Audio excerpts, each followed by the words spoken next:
তাদের কিরকম দুর্গতি হয় গোপাল।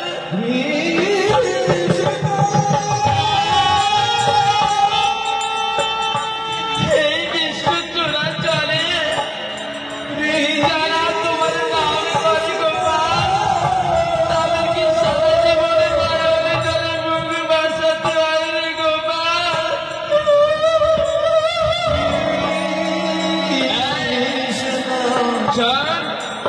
কেঁদে তোর নয়নে জলে পাষাণ করতে পারে, কিন্তু আমার হৃদয় বলবে না। চল চল গিয়ে কাম রয়েছে, আর আসতে আমায় কোথা নেই।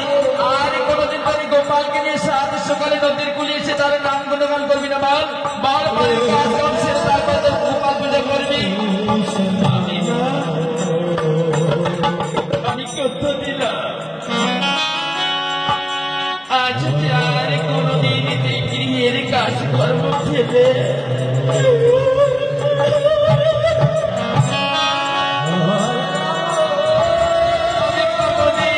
গোপালকে নিয়ে নদীর কুলে এসে তার কোনো গান করিব না মামিরা। কোনোদিন না মা, কোনোদিন না। তবে শোন মায়া কান্না বাতি, এবার তোর গোলাঙ্গা গোপালকে নিয়ে আমার সঙ্গে শীঘ্রই আয়, বলে আজ মারতে মারতে তোকে মেরেই ফেলবো। চলো মামিনা, হলো না গোপাল, হলো না। আজ আজ বুঝি তোমার নাম আমার করা হবে না গোপাল। তবে আমি জানি গোপাল, যেভাবে তোমার নাম করে তুমি নাকি তাকে সেইভাবে কৃপা করো। তাই তাই প্রতিদিন তোমার পুজো করতে না পারলে আমি অত্রে অত্রে তোমার নাম বলতে পারবো না গোপাল। আমার হৃদয় মন্দির হতে তোমাকে আমি শোনাতে পারবো না। চল গোপাল চল, শিখির বলে চল। চলো মামিনা, চল গোপাল।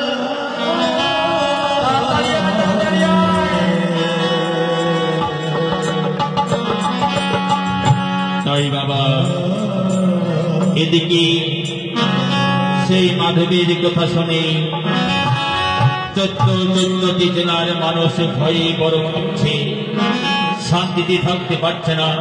তাই সেই মাধবের এলাকার 2 জমিদার চিন্তায় করে চিন্তিত হয়ে কিভাবে কেমন করে চলছে।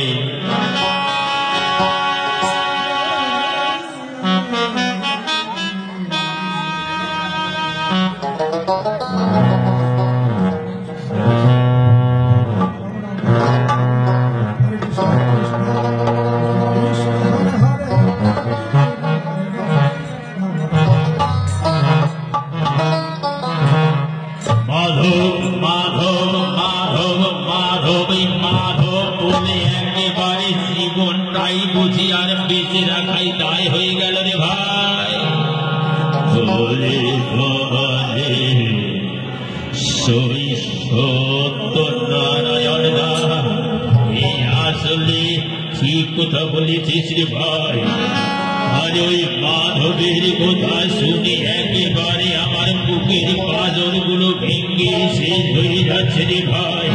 তুই বললা এই বন্যারে সদানন্দ দা ওই কিভাবে কেমন করে ওই মাধব ডাকাতের হস্ত হতে আমরা নিস্তার পাবো বলনা।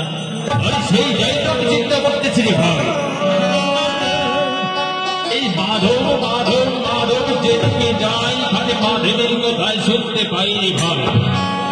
আর একবার যদি জ্ঞানার সামনে কেউ পড়ে তবে হয় কিছু তাকে অর্থ দিতে হবে, নইলে জীবন দিতে হবে।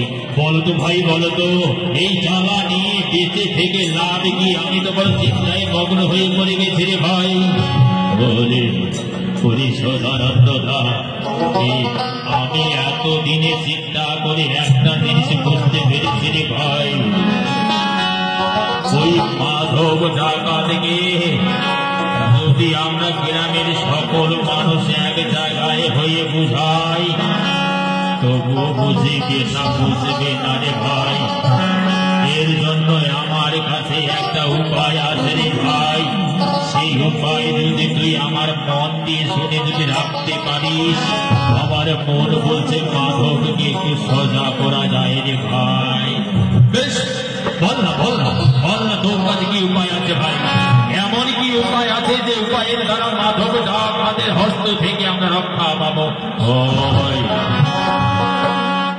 ওই মাধবের এক মাত্র যদি জীবন সঙ্গিনীকে যদি একবার ভালো করে ভালো একটি মেয়ে যদি তার সঙ্গে বিবাহ দিতে পারি, এই বিশ্ব চরাচরে নারী শক্তি হলো বড় শক্তি রে ভাই।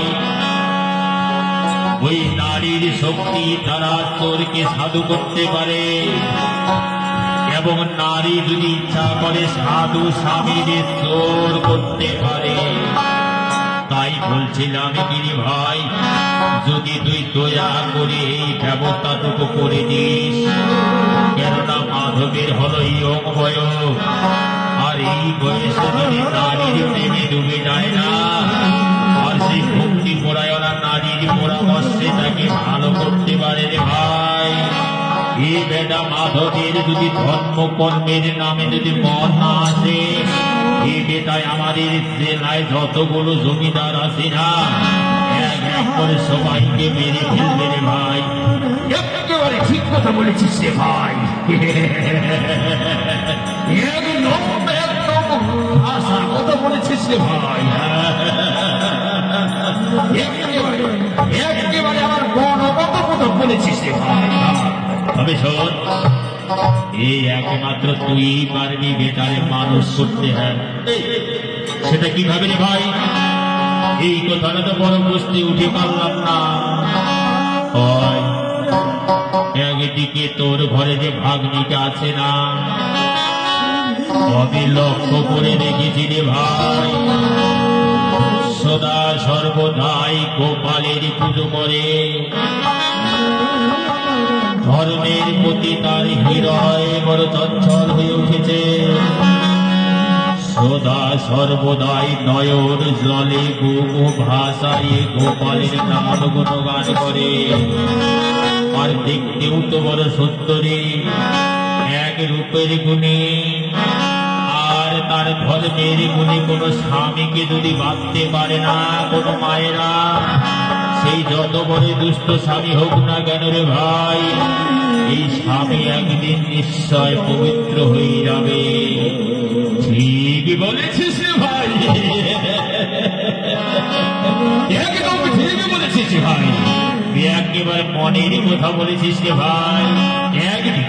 একদিকে আমার ভাগ্নিটাকে নিয়ে আমি পারি না,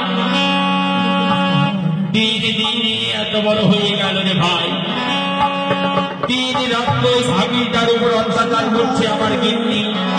যখন এই কোথাও থেকে আসে না কেন, ভাগ্নিটার নয়ন জল দেখে আমার বড় খারাপ লাগে রে ভাই। কোন রকমে যদি কোনো একটা জায়গায় তাকে বিবাহ দিতে পারি, তবে আমিও বেঁচে যাই, আর আমার অভাগিনীর মা মারা ছাওয়াটাও বেঁচে যায়। তুমি ঠিক বলেছিস ভাই। তবে শোন, কিভাবে কেমন করে মাধবের কাছে যাওয়া যাবে? তো বড় ভেদাল রে ভাই,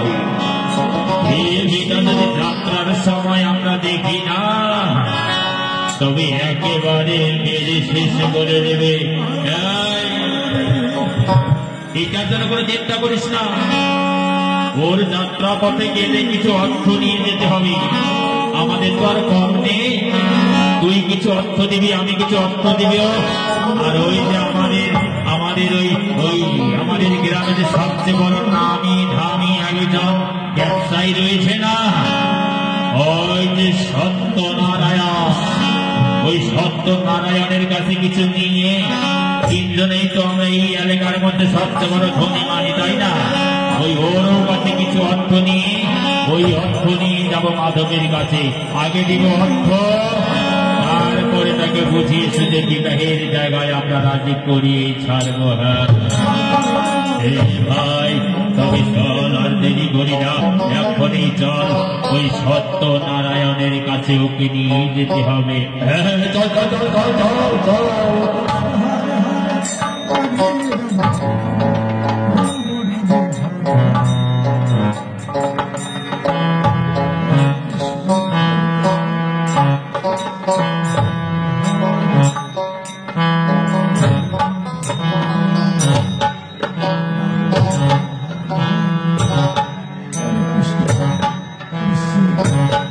কৃষ্ণ কৃষ্ণ